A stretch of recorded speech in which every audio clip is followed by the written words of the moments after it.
आज दोपहर को एयर इंडिया की फ्लाइट संख्या AI 171 दुर्घटनाग्रस्त हुई और कई पैसेंजर इसके अंदर हताहत होने की संभावनाएं हैं। इस घटना से पूरा देश क्षुब्ध है और पूरा देश एक साथ पूर्ण संवेदनाओं के साथ ये जो दुर्भाग्यपूर्ण हादसे में पैसेंजर हताहत हुए हैं, इनके परिजनों के साथ खड़ा है। सबसे पहले मैं भारत सरकार, गुजरात सरकार, भारत सरकार के प्रधानमंत्री जी और गुजरात सरकार की ओर से भी जो लोग हताहत हुए हैं, इनके परिजनों के प्रति गहरी संवेदना व्यक्त करता हूं। 10 ही मिनटों में हादसे के भारत सरकार के पास सूचना पहुंची। तुरंत ही मैंने मुख्यमंत्री जी, यहाँ के गृह मंत्री, होम डिपार्टमेंट के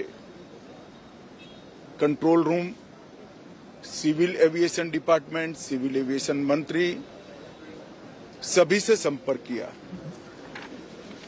प्रधानमंत्री जी का भी तुरंत ही फोन आ गया और भारत सरकार और गुजरात सरकार के सभी डिपार्टमेंट एक साथ होकर राहत और बचाव कार्य में लगे।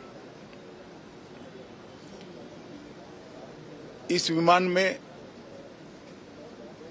कुल मिलाकर 230 यात्री देश के और विदेश के और 12 क्रू मेंबर सवार थे। इसमें से एक यात्री का बचने का अच्छा समाचार मिला है, मैं उनको मिलकर आया हूं। मृत्यु का आंकड़ा तो DNA परीक्षण और यात्रियों की पहचान के बाद ही अथॉरिटी अधिकृत रूप से घोषित करेगी, मगर जो यात्री बचा है उसको मैं मिलकर आया हूं। घटना के तुरंत बाद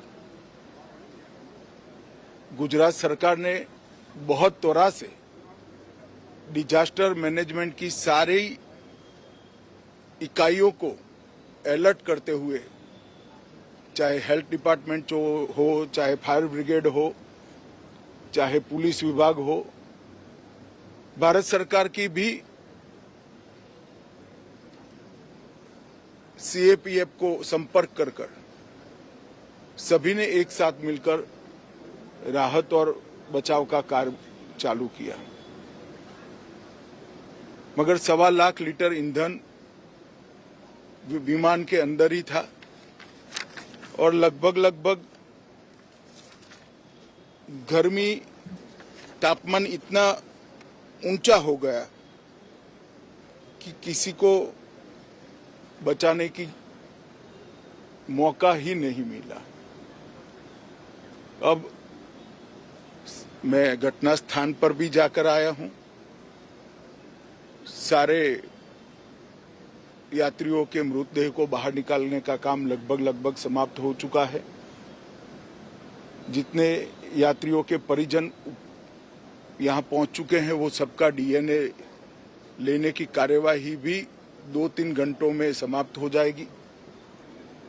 विदेश में जिनके परिजन हैं, उनको सूचना देने की कार्यवाही समाप्त हो चुकी है और जैसे ही पहुंचते हैं उनके भी DNA सैंपल लिए जाएंगे और मृतदेहों की पहचान के लिए जितने मृतदेह मिले हैं, इनके भी DNA सैंपल लेने की कार्यवाही समाप्त हो चुकी है।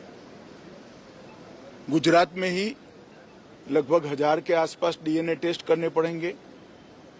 ये सभी टेस्ट करने की क्षमता गुजरात में विकसित है, तो डीएनए टेस्टिंग के लिए कहीं गुजरात के बाहर जाने की जरूरत नहीं पड़ेगी।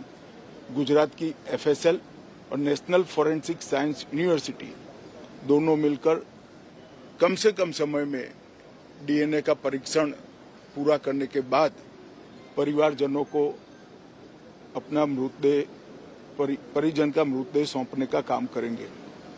उनके रहने की सुविधा, उनकी सांत्वना की सुविधा, जिनको मेडिकल प्रॉब्लम ट्रॉमा के कारण हुए, इनकी मेडिकल की सुविधा, ये सारी व्यवस्था बहुत सुचारू रूप से हो चुकी है।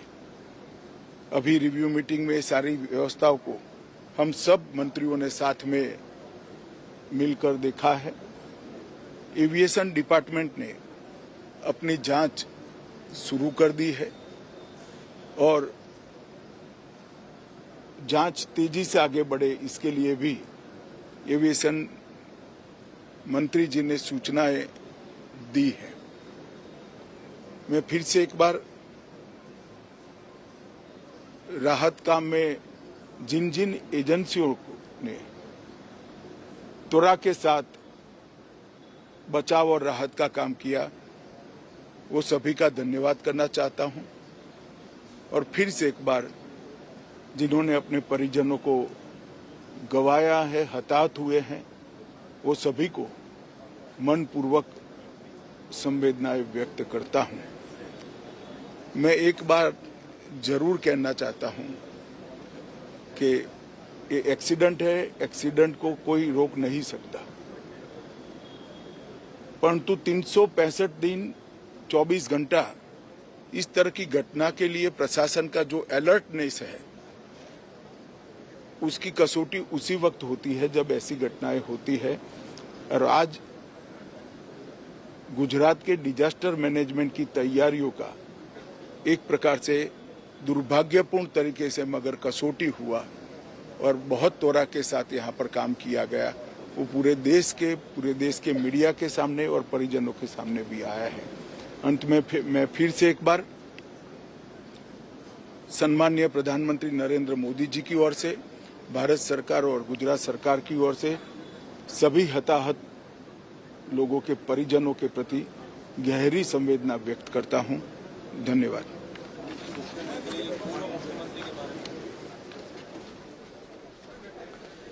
अमित शहांनी या दुर्घटनेनंतर ज्या ज्या घडामोडी घडल्या त्याबद्दलची माहिती देऊ केलेली आहे। त्यांनी या जखमींची देखील भेट घेतली, त्यांची विचारपूस केलेली आहे। शिवाय या घटनेनंतर जी बचाव दल या सगळ्या बाबतीत काम करत होती त्याचे देखील त्यांनी आभार मानले। मृतदेह जे आहेत त्यांची डीएनए चाचणी देखील लवकरात लवकर पूर्ण केली जाईल असं देखील त्यांनी सांगितलं।